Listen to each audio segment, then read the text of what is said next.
it's just really obvious to me from studying bands from like 70s, 80s, 90s, and then seeing what happened once the internet came around and kind of killed the sales of physical music. It is just like, it's like a mix of things, right? The monoculture died and people hated the monoculture, right? Where, for example, like Enemy and the Melody Maker, you know, were, and then you got Select and all this stuff, but to be top of the pops, that's a great example. To be seen or heard, you had to go through these channels, right? The monoculture. In America, it was like Rolling Stone and MTV and all that stuff. And it felt very like stifling. Oh, we only have one way to receive things. But the thing about the monoculture is it can make people really big and it has a large reach, right? Whereas now it's like, there is no monoculture, right? MTV doesn't play videos or break bands or do anything. Music magazines are like dying on the vine. So it's pretty difficult to get that big. And if you don't get big, you don't make money, you know?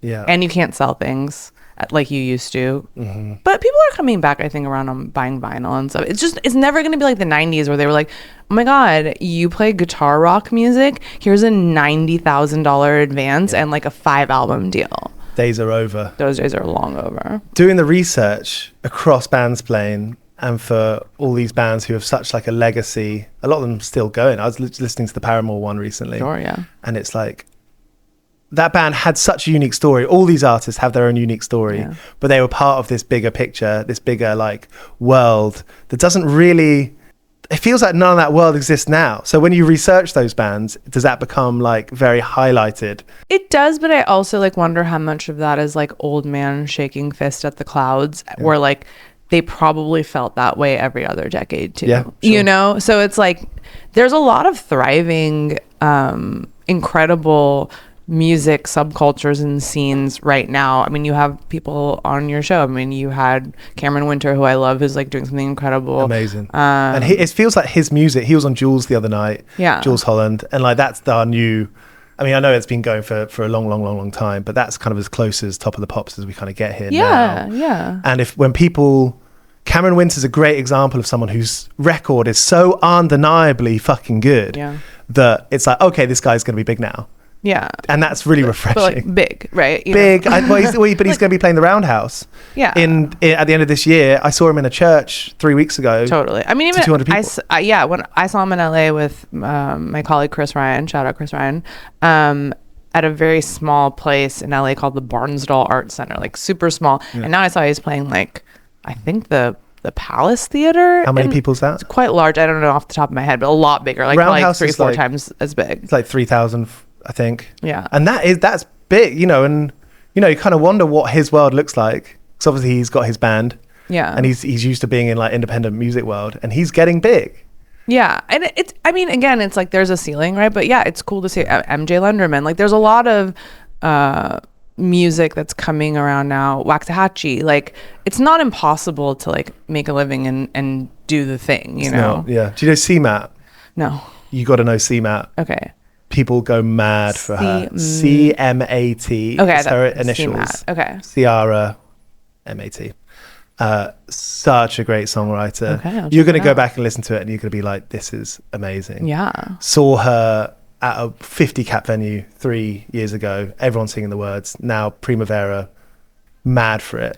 Absolutely mad for it. It's really like, that's when being old is fun, because like you have a perspective and you get to see the trajectory. Like I interviewed Charli when she was 17, you know, like I saw her play at South by Southwest to like 25 people. Okay. Yeah. And it was awesome. And she's amazing. She was amazing then. Like she's been incredible consistently throughout, but it's so cool to watch and be like, wow, you went from that to this. And you knew then, you were like, this is special. Oh, I thought it was so special. She's got something. True Romance, I think, was that the name of the first like kind of goth pop album. So good. Oh yeah, for sure. I was in on day one, but it is very cool to watch the evolution of a band. Yeah.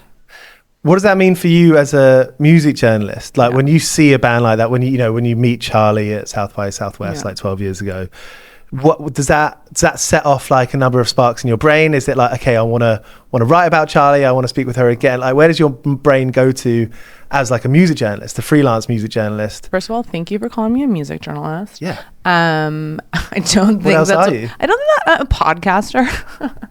Back then I had a blog. Do you remember blogs? I do. Yeah. It was like a little music fanzine blog. That's cool. Called Cultist. And that's exactly what I did. I interviewed her for the blog. Yeah. Yeah. And I was excited to do so. I feel like you got to have some kind of fuel and energy to do that, because you're not getting paid. No, I was absolutely not making one single American dollar off of that. And that was fine. See, that's what I love. And I think it is the same for bands or people drawing or authors, especially. Going to write for a long ass time before you published. Yeah.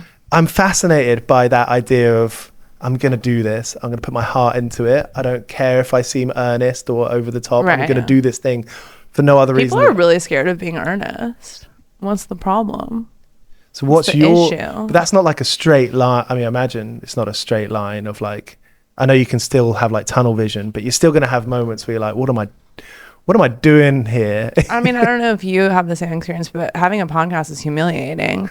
But so what? You know, as I love to say, I'm cringe, but I am free, you know, and that's been a real development over time of like having to talk into a microphone for like 5 hours every week. I'm just like, wow, what are you even saying? What are you even on about? But it's like, this is who I am.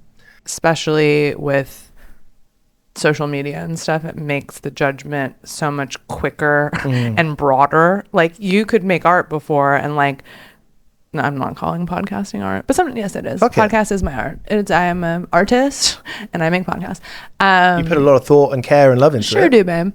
But you didn't used to have to like put something out and have like 100 people arrive at your door to be like, God, I wish you talked differently. This show's great, but your voice is annoying. Or for music, you know, like you could post a song and within minutes someone could come and shit on it, you know? The comment section. Of course, right? Like, and then the only way to get kind of piggybacking on the monoculture thing we were talking about before, like now really one of the only ways to get things out there is to like directly put it out via a vehicle where people can connect to it, which is YouTube, social media, whatever. Yeah. And then people are going to come with their little thoughts and feelings, and that's fine. You've done that really well. Like, I just read something about like fandom. Yeah. And you have a fandom. You know, you have so weird Yasi fans. Well, they're just my beloved listener. You have Bandsplain fans. Beloved reply guys. Yeah. That's great. I mean, that's like a relationship between a band and the people who go to their shows, the fans. Yeah. It's the same thing, isn't it? I guess so. I've never been in a band because famously, well, that's not true. I was briefly in a band that I could not play anything, and I was in the music video, but we never toured or anything. What were they called? Eating Out. Are they good? What does it sound like? Actually, really good. I had nothing to do with writing the songs or anything. They sound really 90s. How was the music video experience? So fun. I always like wanted, you know, like those who can't do teach. That's like really me right now. Like I'm truly like teaching about music that I couldn't do. And I loved it. My friend was like, you look cool, you should be in my band, which is a really good way to start your band. That's how many bands started. Yeah. You can totally just put someone in it because they look cool. They will eventually learn how to play the instrument. Sid Vicious, exactly. That was me. I was like, babe, unplug this bass. Who cares?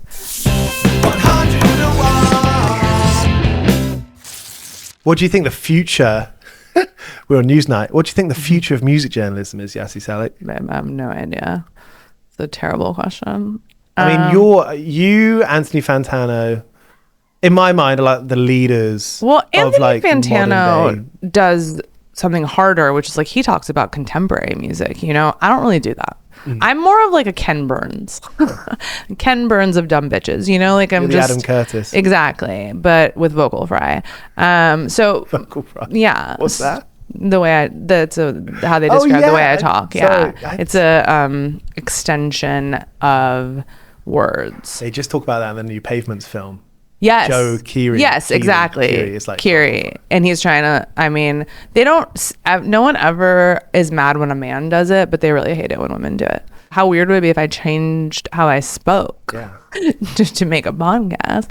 There's still great contemporary critics too, you know, that are writing for people who are willing to read words on a page. I mean, John Caramanica at the New York Times, Am Powers, I mean, that's what's happening now in your life, music journalism in podcast format. Yeah.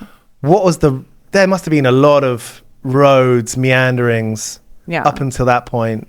You studied at school, you studied at uni, like writing, you worked at a record store. I studied communication, which is the theory of communicating. Yes, I worked. That's what we're talking about. That's right. I worked at a record store. That's true. Best job I've ever had. Oh, yeah. To this day, would literally go back. Would take a 70% pay cut if I could just go back and work at the record store every day. What was it called? And like, what was Morning like a day? Glory Music. It doesn't. I don't think it exists anymore. And I just said before you came in, but that Berwick Street is just where. What's the story? Morning Glory. We're right here. All roads lead to Rome. Yeah. It's all one thing. It was the best. It was in Santa Barbara. That's where I went to college, and I would go in every day, and I dropped off my resume with a mixtape I made because I was annoying. There was no job available, and I would literally just stop by every day and be like, is there a job available yet?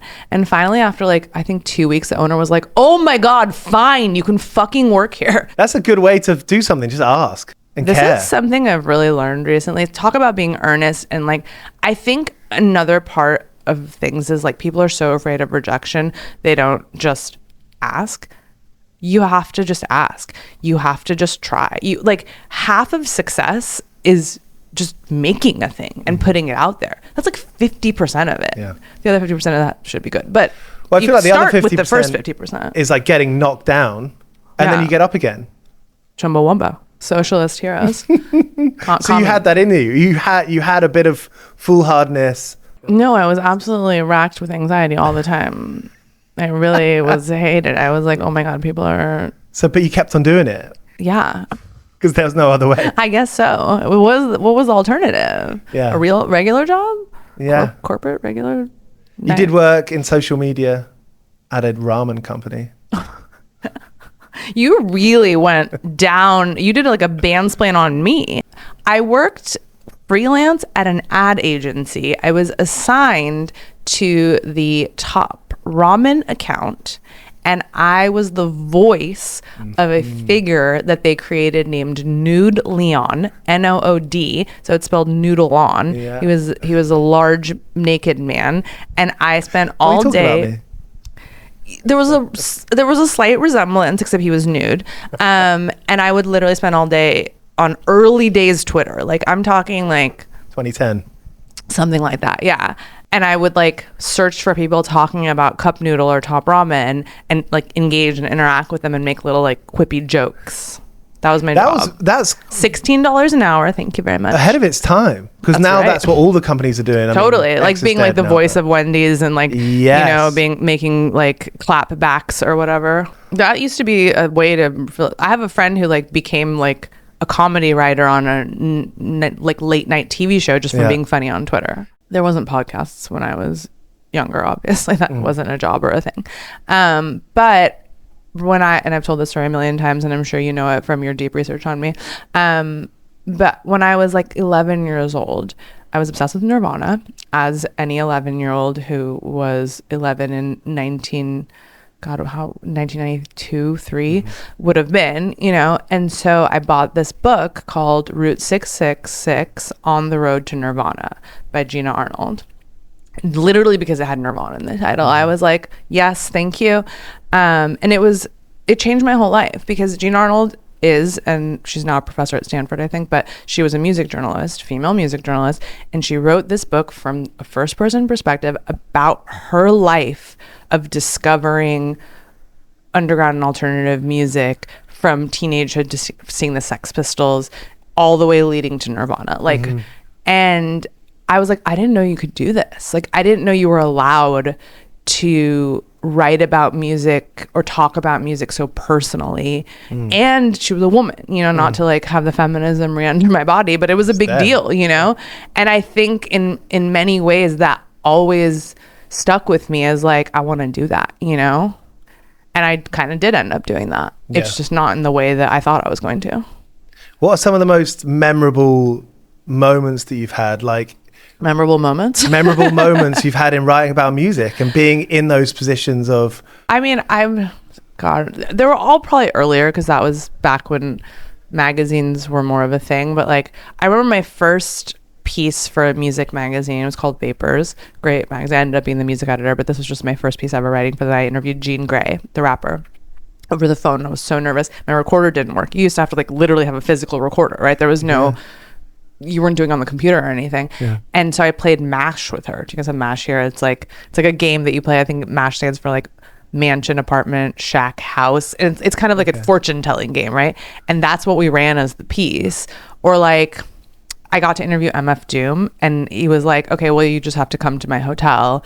And I came to his hotel room, and he was the nicest person. He let me try on his mask. We played Grand Theft Auto. He made us vodka sodas. Was not weird or like inappropriate at all. Just like a super nice down guy. And like, I was 21 years old, and I was like, okay, I just wore MF Doom's mask and played Grand Theft Auto with him, and like wrote an article about it. It was great. It was a real time to be alive. You got that great story with Courtney Love. Which Could one? I ask you about? Oh, which one? Well, sure. The one where you stayed over and had a pajama party. She is wonderful. So I also had a brief sojourn as I wouldn't say fashion journalist because that's not correct, but I love fashion, but as you can totally tell from this outfit. But I did a fashion week. It's kind of the very early days of podcasting. So they didn't make it a podcast. It was a live stream. It was like a 3-hour daily live stream during New York Fashion Week and Paris Fashion Week for Garage Magazine with my friend Sarah Natoff. And they would book the guests for us. So one day this is during New York, and I was like, woke up, got ready for my day you just show up. So there's no way to do research anyways, because you just literally show up and they'd be like, here's who's here. And I put on my vintage Hole t-shirt, and I went down to wherever we were recording. It was like a club, I can't remember the name. And the producer was like, okay, today's guest is Courtney Love. And I was like, fucking shit. Fuck. I was like, this is so humiliating. This is so embarrassing. She's going to be like, this little girl is a psycho. And I was like, I don't know what to do. Should I change? Should I turn it inside out? And then I was like, no, whatever, fine. Just go with it. She actually ended up loving it. She was like, wow, like I haven't seen that shirt in a while.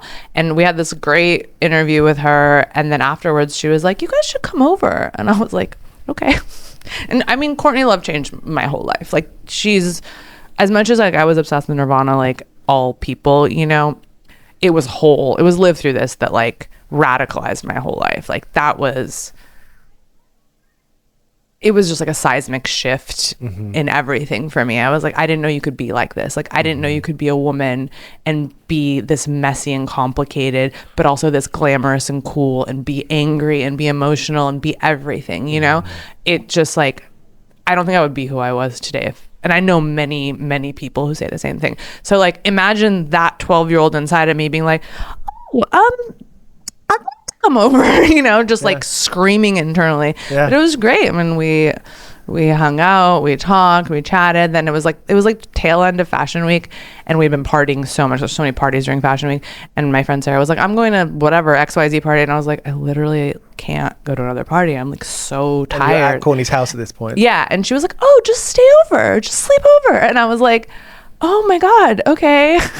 And she was lovely, so great. She was like, gave me little pajamas. We watched The West Wing. It was wonderful. Has there ever been an episode where you've stopped during the process because I was like, this band sucks, or is boring, or whatever, or there's a bad story you learn? There's always a bad story. I mean, if someone told your story, if someone told my story, I promise there's bits that I'd be like, fuck, learn something then. Wish I didn't do that, but I'm not a perfect person. I'm not, Hinder voice.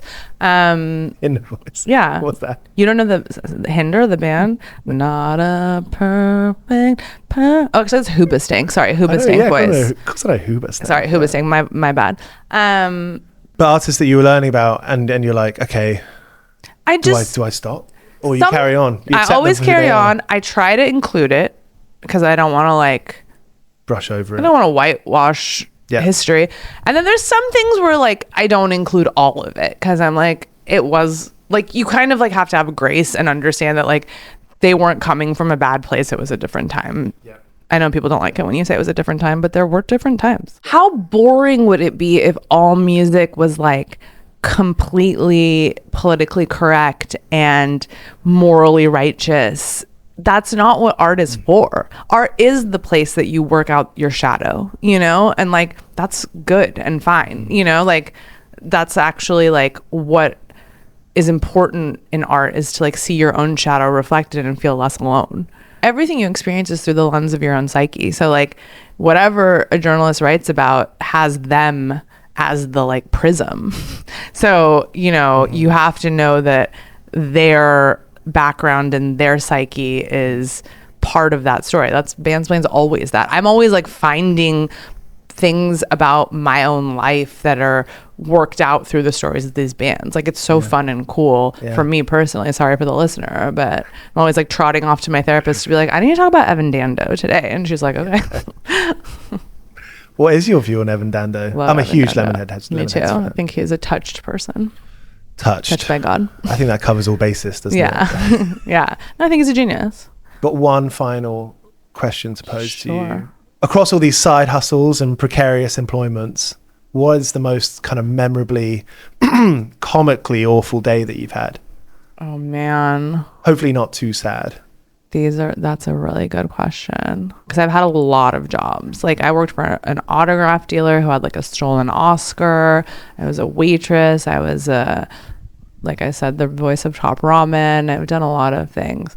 Okay, this is just more comical than like it's not the worst day of my life, but early on at Spotify I was directing videos for the Hot Country playlist. That was my job. Okay. And so I was in Nashville on my way to a shoot, and I don't remember who the country star was that I was doing a shoot with.